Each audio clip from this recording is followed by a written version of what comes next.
There's a famous poem that says, "It matters not how straight the gate, how charged with punishment the scroll.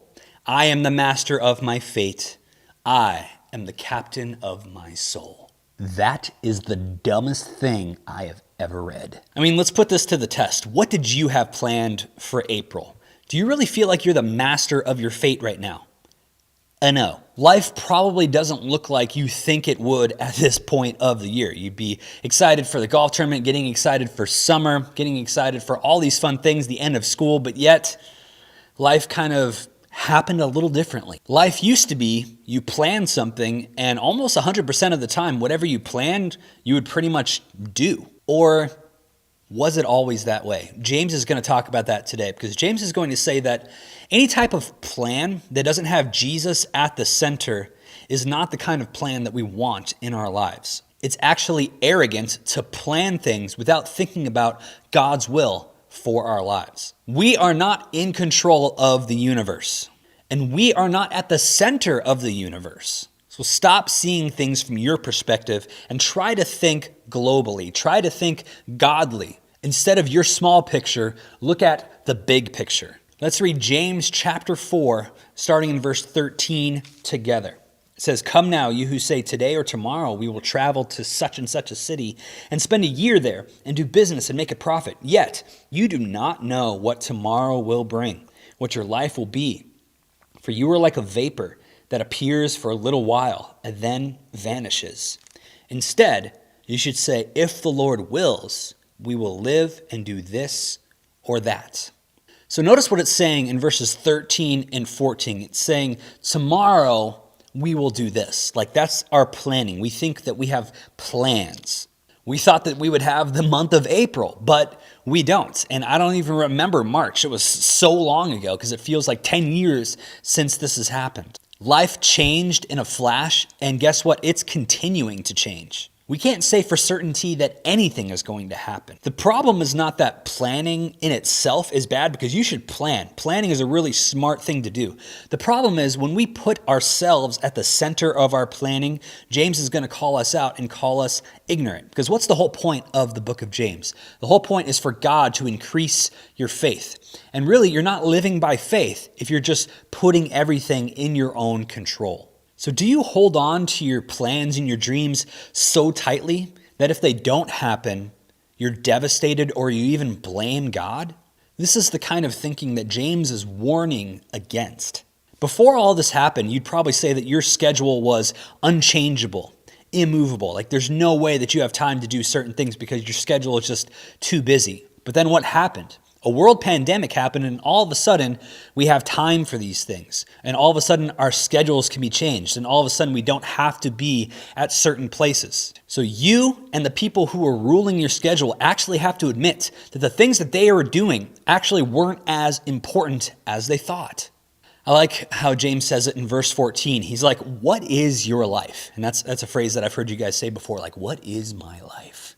Like that's a really important thing to think about. Think about how God has designed us to live. Like we can only live in the present. Like we've been designed to experience the present and remember the past, but we have no clue what the future is ahead of us. Like right now, as I'm recording this, like these lights that are on me could go out. Like I have no control of that. The only thing that I can control is what's coming out of my mouth right now. And as we learned last week, a lot of the times I don't even have control of that. James gives us an analogy here. He compares us to a vapor. It's like a mist. If you have misters in your house or you see like water coming up like a mist, like you know just how brief that actually is. You see it for a little while and then it's gone. Well, that is your life. Your time here on earth in the grand scheme of human history is so small.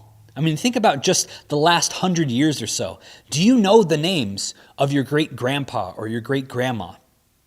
Do you know their life? Do you know anything about them? Do you know their parents? Probably not. Guess what? Your kids will know you. Your grandkids will probably know you. But guess what? Your great-grandkids, they probably won't even remember who you are. You're like 2 generations away from just being completely forgotten.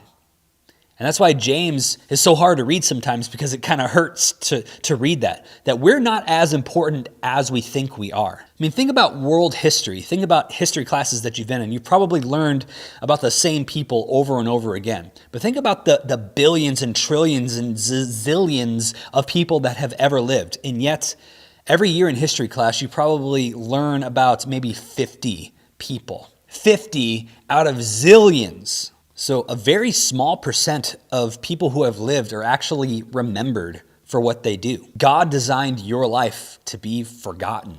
So this is why we need to change our perspective, our focus from me-centered to God-centered, because that is what lasts. That is what is important. None of us are guaranteed tomorrow. None of us. But yet we choose to live that way. But it is so narrow-sighted. We're arrogant if we feel like we deserve tomorrow, because there's nothing that we deserve. We are just a small vapor that God chose this specific time for us to live. But yet, there is hope. God chose you in this time to live through this time for a reason. There are people who were born like after the Spanish flu 100 years ago who have died before COVID-19. God didn't choose them to live in those times, but he chose you to be able to experience this for some reason. I think all of this just reminds us that we are not in control. And we see that in verse 15. He talks about, if the Lord wills, we will do this and that. This is something that we need to think about, God's will. Now, we throw that word around a lot, will, but what is God's will? Well, God's will is what God desires, and it's also what God wills to pass, like what God brings to happen. We believe that God is in control of everything and that he knows the past, he knows the future, because he's there. He's outside of time. He sees everything. So what this means is that you need to live your life by God's timing. Your attitude needs to change. You can't just sit back and relax and let God's will come to pass. You actually have to participate in it. This is the awesome thing, is that your life, even though it's short and we can be forgotten, that doesn't mean that it's meaningless. Like, we have been given a purpose, and that purpose has been to make God known and know God, like know the creator of the universe, know the one who created everything and is outside of time. We get to have a relationship with him. So we are not in control of the universe, and we are not at the center of the universe either. The good news of the gospel of Jesus Christ is that we actually deserve hell. Like, we don't deserve tomorrow. The only thing we deserve is hell for punishment for our sins. We live in a world of brokenness. God didn't have to save us out of this brokenness, but yet he chose to save us by sending Jesus to die on the cross for us. We don't deserve that, but yet God graciously, because of his love, allows us to know what he did for us and to know him in this life and in the next life. So with all of that being said, you need to look from God's perspective on your life. The little things that you're worrying about right now, are they really that big of a deal? The things that you think are important, are they really? What's important is what Jesus wants for your life. And I think that just gives us a different perspective of how to live. Like, every day is a gift. If we don't deserve it, that means that every day God is blessing us by allowing us another day. Like, God is giving you another day today. You didn't earn it. There's nothing that you did to earn today, but yet God gave it to you as a gift. So how should we use it? Live like your life is short. Live your life dependent on God. Live your life for others. This is a radically different way to live than what the world tells you is important. It's all about me, me, me. And right now, in this world that we live in, it's very evident that it's not about us, and that we need to live for others, and we need to live for God. Jesus himself said the greatest commandment is to love God and to love your neighbor as yourself. Like, he put those two things together. So when we love God and we love others, we're living in the purpose that he's given us. It's not me-centered, it's other-centered. This is a radical way to live. I mean, think about school. This year is essentially over. Like, you're probably not going to see a majority of your friends from high school until school comes back. But everything probably happened way faster than it normally does. Like spring semester always goes by way fast, but this one just kind of ended at spring break. Like it's crazy. For some of you, high school is just going by way quicker than you thought. Or maybe for some, it's not going by fast enough. But here's the thing. You are not the master of your destiny. You're not the captain of your soul. Your life is not the unchanging center of the universe. You are a vapor. You are a mist. And you definitely aren't in control of the wind's direction. You aren't in control of what happens to you. And you're not in control of when you're going to die. God is in total control of everything. So everything that we have is a gift from God. So live your life knowing that God has your future in his hands. Live your life remembering what God did for you in the past and what he will do for you in the future. So the next time that you say that you're too busy or your schedule can't fit it in, really realize what you're saying. What you're saying is that those things aren't as important as me, as my schedule. Make time for God, make time for others.